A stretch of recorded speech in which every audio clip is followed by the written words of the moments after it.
Okay, guys.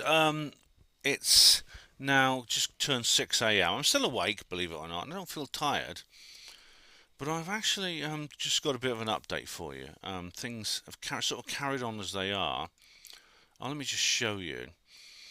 We have the update is, of course, as expected. Georgia has been called for Trump. It's about time.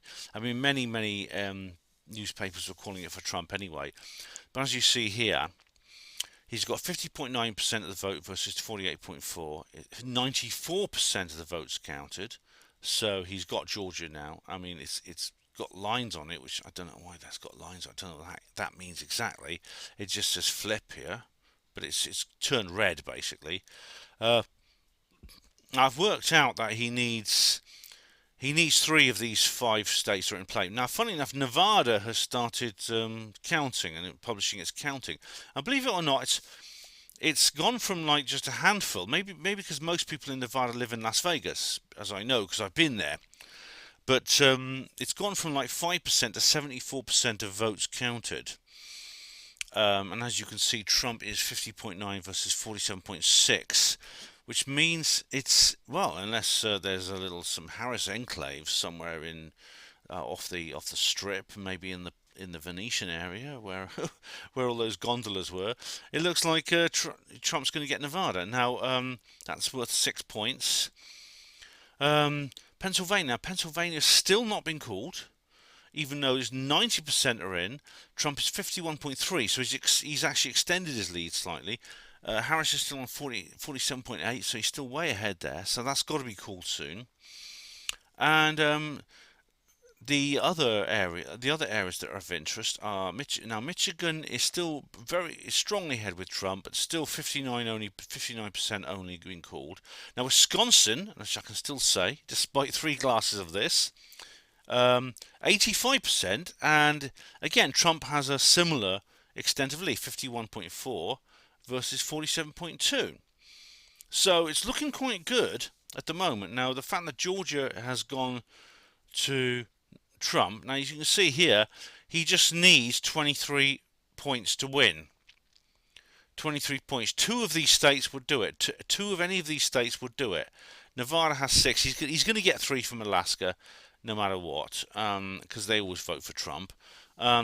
Trump, like, there's only a small population in Alaska. Alaska, funnily enough, is like a third.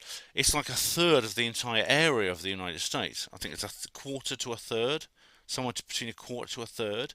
Yet it has one of the smallest populations, which is why creatures like the Nantinak live there, which is a kind of Bigfoot-like creature. But that's a story for another time. Erie, I've just heard that Erie County, which is where the Presque Isle is, as you know, is a big thing for me. If you read a Panama Voice, that's flipped from that was originally a Democrat stronghold. It's gone to Trump. So Pennsylvania wavered earlier on. It was going between blue and red like 3 or 4 times, but now it is distinctly pink. I can't see it like flipping back unless they can find like how many votes they want now. They need like 200,000 votes out of 10% of the population. Well, there's only one way they can do that now, and I can't say it on YouTube. It involves lorries and it involves boxes of little papers. So we'll see if that happens.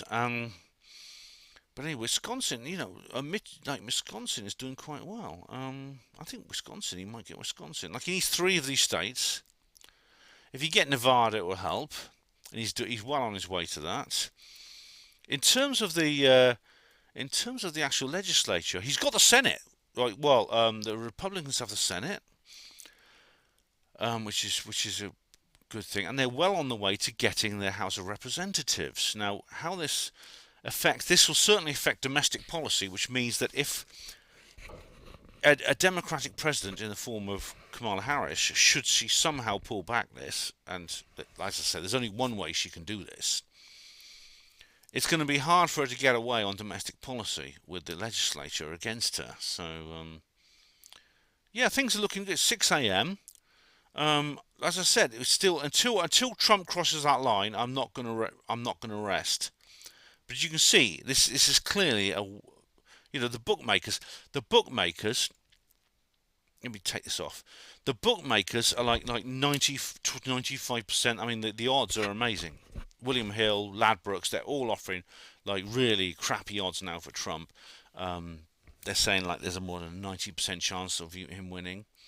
Now, do you believe pollsters or bookmakers? Because the thing about pollsters is they can be right or wrong, and they get paid the same no matter what. But bookmakers, if bookmakers get it wrong or they lie, they lose money. So I'm more inclined to believe the bookies than I am to believe the pollsters. So these push polls at this point really have no effect, which means this can still be this election still can be you know what, but it's going to take some very extreme shenanigans to do it. So I'm happy with this way this night has turned out so far. I'm not going to relax until Trump crosses that line, but well, things couldn't be better in terms of progress so far. Things have gone swimmingly. They couldn't go better. So I look forward. I will give you I'll give you an update as soon as I can. Hospital Porters, Pride and Dignity. Stop the New World Order.